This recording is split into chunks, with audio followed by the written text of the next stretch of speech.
Kehidupan kameraman jauh lebih penat daripada apa yang kita nampak. Kalau kita tengok video masak dah kan, nampak macam smooth, nampak macam senang nak buat video tu. Siapa ada fikir, senangnya nak buat konten kan? Sebenarnya video pendek yang anda nampak tu, dia ambil masa yang berjam-jam untuk disiapkan. Kita cuma nampak result, kita tak nampak dia punya proses. Proses tu sebenarnya kita tak sanggup nak hadap. Anda tak nampak apa jadi di belakang kamera.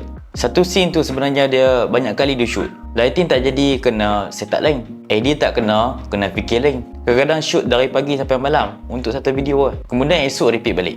Tak ada cuti, tak ada shortcut, memang kena buat. Beza dia dengan orang-orang biasa. Dia tetap buat walaupun penat. Dia post walaupun tak perfect. Dia tak tunggu mood untuk buat video. Macam orang biasa, kita penat sikit dah stop, tak ada view dah stop. Itulah perangai kita, okay? Sebenarnya kita tak boleh tunggu mood sangat dan tak perlu fikir perfection pun. Post je. So sebenarnya kita bukan tak boleh, kita cuma tak biasa dengan proses tu. Proses tu memang penat, tapi bila mana kita dah biasa, tak ada apa pun, kita akan jadi immune. Tapi sebenarnya tu bukan salah kita pun.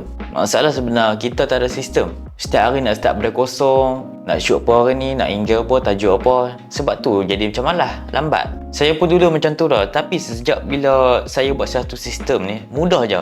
Sistem yang mudah, dan sejak saya ikut sistem tu, saya tak pernah sangat nak buat video. Saya pun dulu macam tu, sejak saya ada create satu sistem ni, saya buat sendiri dan saya follow, result saya okey, saya ada improvement, saya boleh konsisten, saya punya video jadi cepat, saya tak perlu complicated pun sebenarnya. Kita kena kurangkan berfikir. Bila mana kita kurang berfikir, video kita jadi laju lah. Kita tak boleh apa orang kata video ni nanti lah. Kita tak perlu fikir macam tu. Tapi janganlah buat tajuk yang ekstrim sangat. Kita kena buat tajuk yang okey lah kan. Tajuk yang education, share ilmu yang apa yang kita ada. So video tu akan bagi manfaat dan orang akan follow kita. So bila mana ada sistem, kita tak perlu fikir lama, kita tak perlu tunggu mood, kita tak perlu tunggu perfect pun. So dekat sini siapa berminat nak buat konten, saya ada buat short course cara nak buat konten di bawah 30 minit untuk orang yang tak rajin. So siapa berminat nak belajar, boleh dapatkan kelas tu dekat bio.